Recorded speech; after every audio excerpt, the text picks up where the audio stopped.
Yeah! Dun, dun, dun, dun, dun, dun, dun, dun, dun, dun, dun, dun, dun, dun. Today we are reviewing The Karate Kid Part 2. Not 2. It's not just Karate Kid 2. It's Karate Kid Part 2. It's not even duh. No, we wouldn't want to do that. It'd be very confusing since that's not even the language they speak in Okinawa.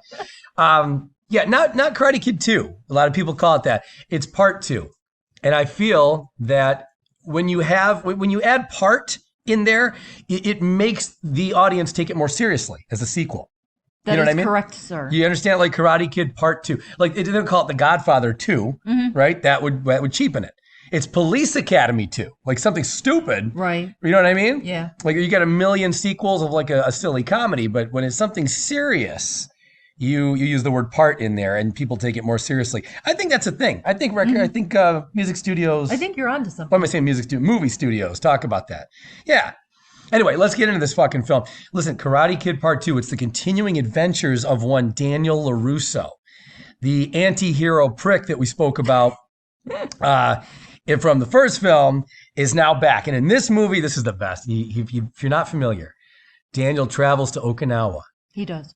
To defeat his ultimate nemesis, all because of what Daniel is wearing. What? And I think this, because, Wait, what? Yeah, well. Because of what he's wearing. Yeah, plot armor. Because there's no way Daniel was going to be chosen without the plot armor. You know what I'm saying? He clearly, Daniel's been doing karate for 30 minutes at this point. Yeah. Chosen, I believe, trained the military. Yeah. Right? He trained the military. He looks to be at least a few years older. He's got that scene that's very reminiscent to the first film where Chosen is beating up all the guys in his karate dojo. Mm-hmm. So yeah, I think without the plot armor, I think Daniel's a goner. You could have a point. That would have been a funny ending. What if, so the first film is the first film, Daniel wins, he's triumphant, everything's great. Then what if this film, it ends with just Daniel's dead? Chosen.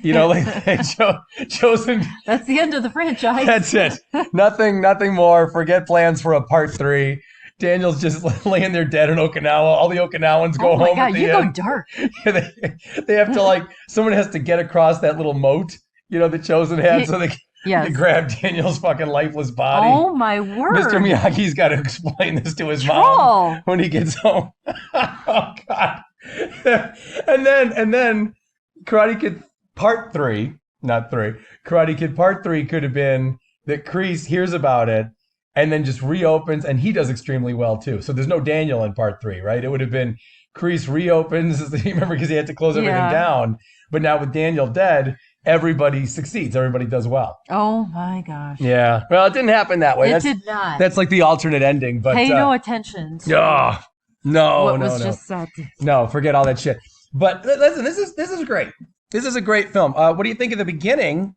Which, by the way, the beginning of this film was supposed to be originally the ending of the first film. Yeah, I love that. Right? Oh, you're in the parking lot. What do you think? Was it better to save that for this movie, or do you think the first film would have benefited from that ending? Where we're talking about where Miyagi, without throwing a punch or a kick, breaking a sweat, or so much as even really moving his body, defeats KREESE. He moved a little. A little bit, but barely. I mean, the guy, he did more moving when he was sweeping the fucking thing. Look, this was such an easy win for Miyagi. And Miyagi was just disgusted too. Like when KREESE is just sitting there with the bloody knuckles and he's on the ground, Miyagi he had the most disgusted look on his face. He did. He did. So what do you think? Should it have been in the first film? No. I think they made the right decision on that one. Yeah, me too. Yeah, I really think it ends better at the end of the tournament and Daniel being carried off and Johnny telling him, "You're all right, LaRusso." I think that's the perfect ending right there, and I'm glad that they had this footage and tacked it onto the beginning. I think it makes a great beginning to Part 2. Yeah. I thought this was a nice send-off to tie up the loose ends from the first film. Yeah. Because as much as the first film, I agree with you, it needed to end when Daniel wins the tournament. Yeah. There's still that, you get up and you leave the theater after that and you're thinking, well, what about Kreese and what about his whole problem with Miyagi and what happens with Miyagi and does he keep training Daniel or is that friendship kind of over? There was a lot of questions.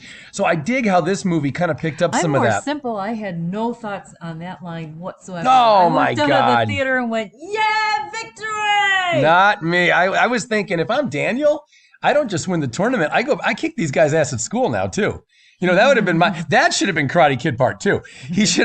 Daniel should have fucked everybody up at school the next couple of days. I'm the champ, kicking everybody's ass, throwing Bobby into a fucking locker. You know what I mean? This could have been a lot of fun. He could have done what Miguel would later do and just whip everyone's ass right in the middle of the fucking cafeteria. What are they going to do? He's the champ, right? You can't do anything about that. Right. They don't even have a dojo to go back to. I'm going to say that I'm partial to the choice to go to Okinawa. Well, all right, you see it your way. Look, but no, seriously, I'm glad that the way they did this at the beginning was nice to kind of show that, hey, if there's any loose ends with the Cobra Kai guys, those are tied up. Right. Those are done. Those guys are done with Kreese. They showed you in like 5 minutes. Yeah. That whole world came crumbling down. Kreese got his fucking ass kicked by himself. Mm-hmm. You know, he's the only guy. He's a karate guy who kicked his own ass. I mean, I don't know how to look at it. Yep. I mean, Kreese beat himself up. Either you look at it that way. Yeah, that's good. Or if you want to say it more nicely, you can say, no, Miyagi beat him up, but he didn't throw a punch, a kick, or anything.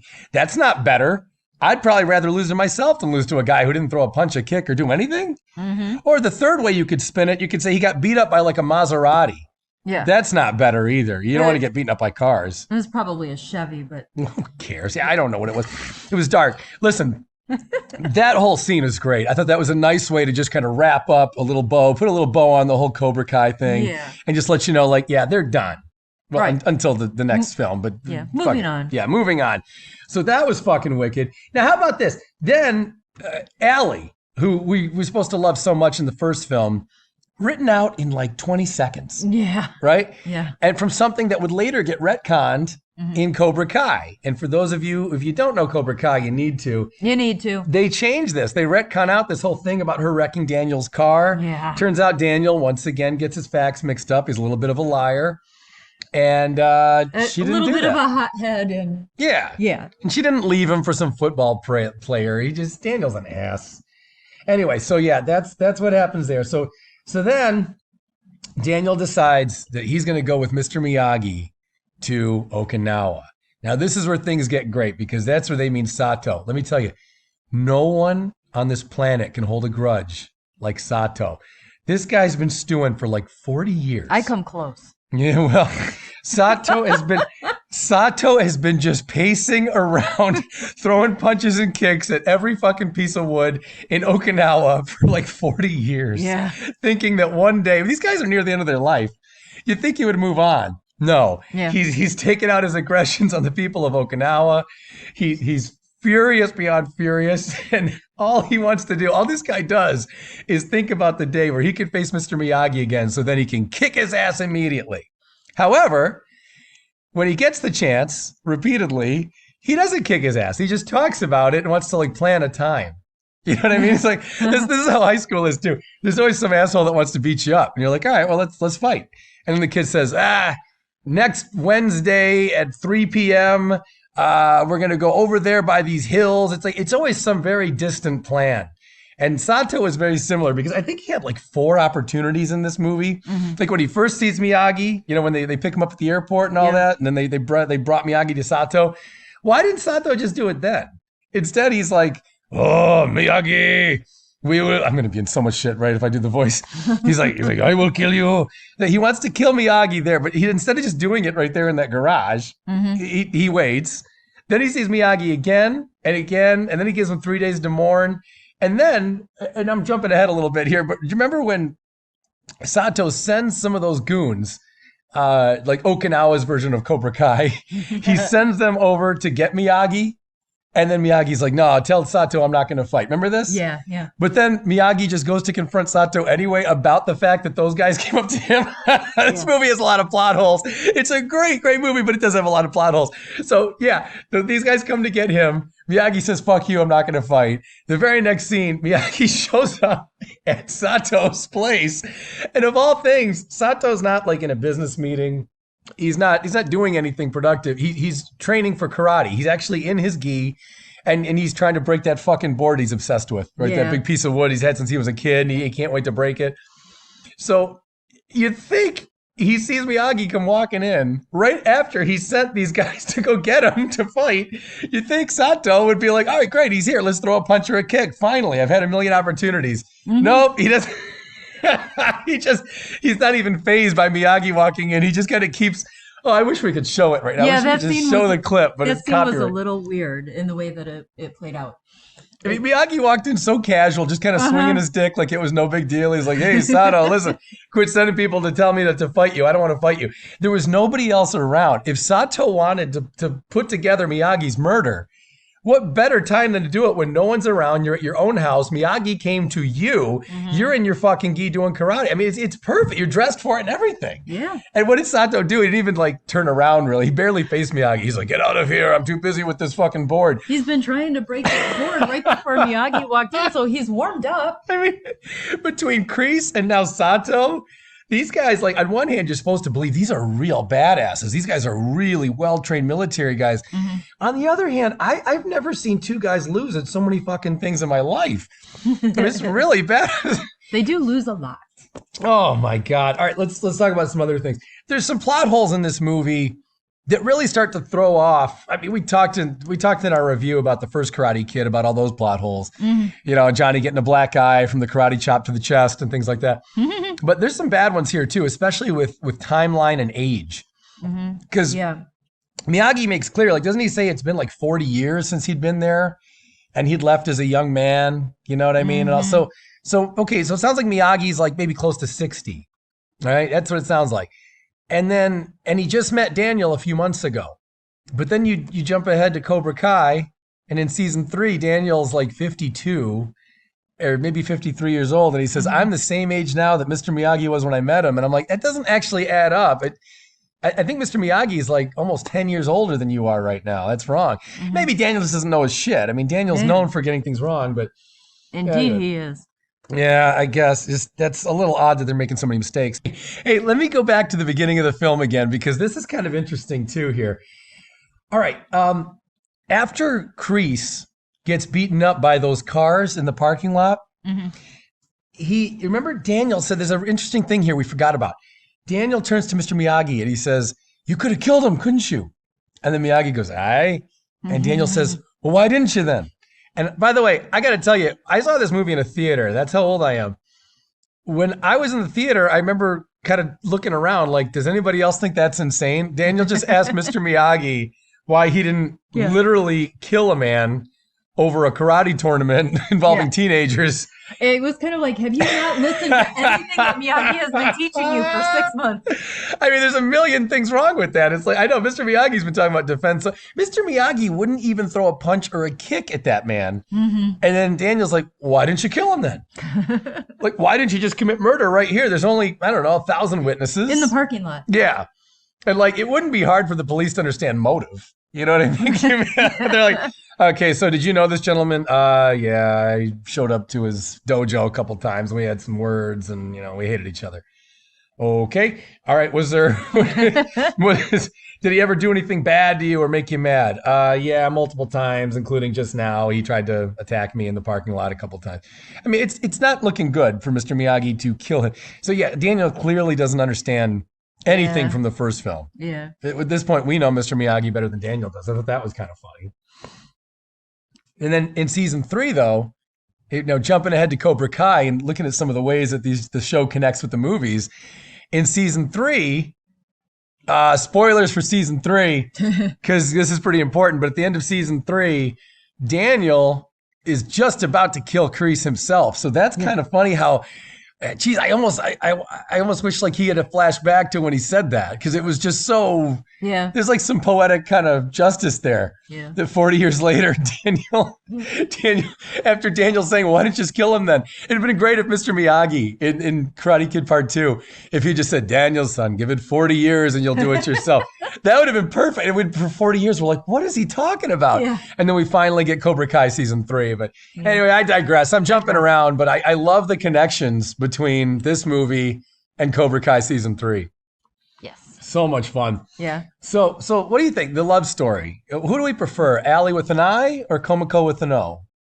That's a tough one for me. I think I've gone back and forth on that. Okay. I would probably have to land on Kumiko, to be honest with you. Yeah. So Kumiko to me just has something more to offer for Daniel than Allie does. Allie seems more like a good friend, and they have a good friendship. Kumiko just has a little more it factor and something. There's something different about the relationship between Daniel and Kumiko that I like, and I think has more romantic possibilities.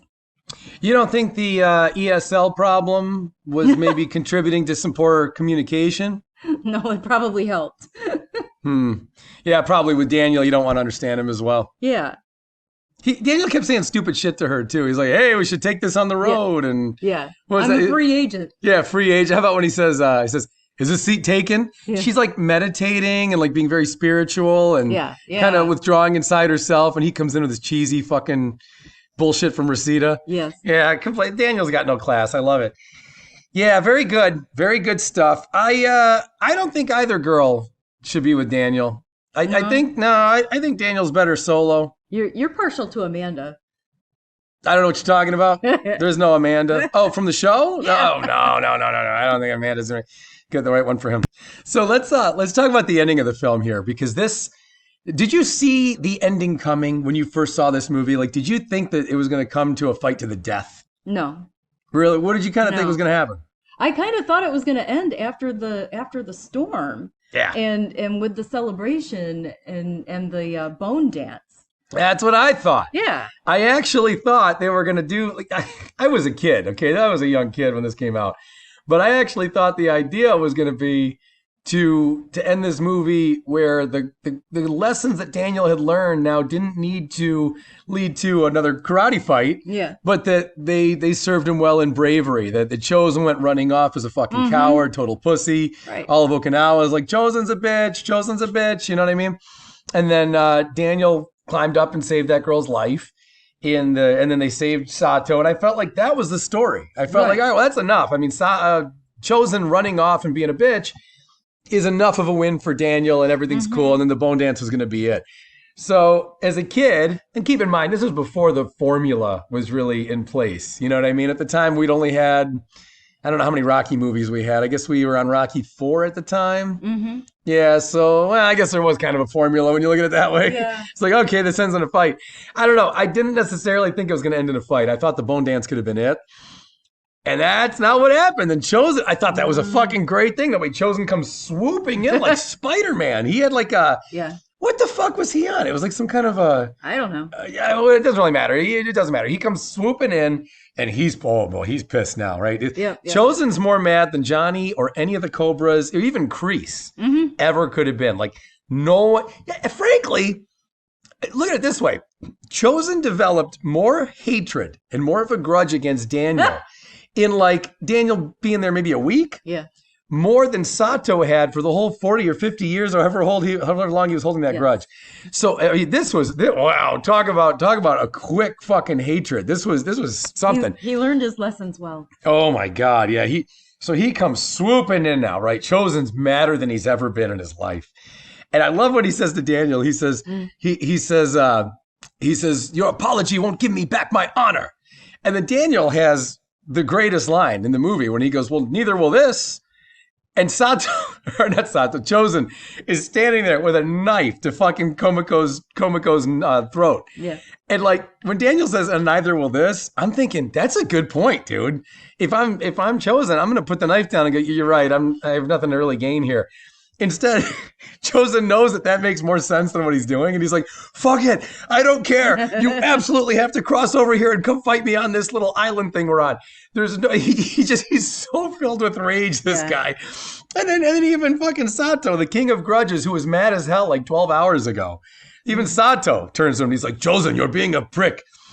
Put the knife down. You know, Sato's disgusted in him now, right? Like total role reversal. Everything's all fucked up. By the way, where were Chosen's buddies during this? He had those two guys that would like laugh all the time. You know, they'd like just laugh while he beat up Daniel. Yeah.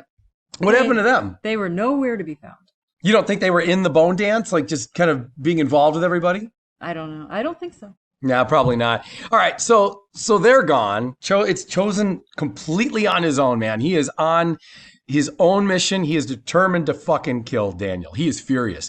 And I think had Chosen just known what Daniel did to Johnny, you know, in the first film, if someone had pulled Chosen aside and said, listen, this Daniel guy, you don't want to fuck with him. He scored 3 points against the 2-time champ.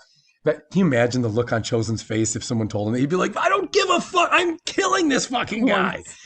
Chosen gives a shit about points. Yeah. Oh, my God. You never saw the alternate ending here, did you? No. Oh, let me tell you what happens. A lot of you didn't see this, okay?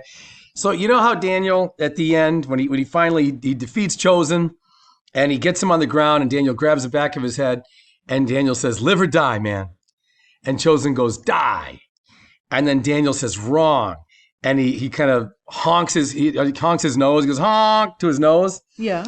In the alternate ending, Daniel actually drops down his own drawers, takes his pants off, and he throws Chosen down on the ground, and he starts to teabag Chosen's face repeatedly. God. I know they made it rated R in that case. It was going to get an R rating, so they had to make it a deleted scene. But so Daniel's like shimmying side to side, right? He's like just shimmying left to right. His ball sack is just like all over Chosen's nose, like Chosen's unconscious, so he can't do anything about it. Right? He doesn't know that this guy is now dabbling his own testicles, all over his fucking nose. I have nothing to say. Well, you never saw this alternate ending. I'm out. So Chosen's completely unconscious. And what's funny is all the Okinawans have to see this, right? Because they're like staring in horror. Yeah, you don't have to go any further with this. I think you're done. No, I need to explain. You're done. It's so ridiculous. Like, fucking Aunt Yukie, I mean, fucking Miyagi just told her all these nice things about Daniel, right? Like just remember how she's like, and I hear nice things about you. Yeah. So she's known Daniel now for, I don't know, a couple of days. All of a sudden Daniel's doing this now in front of all of Okinawa. They were having a beautiful bone dance a minute ago.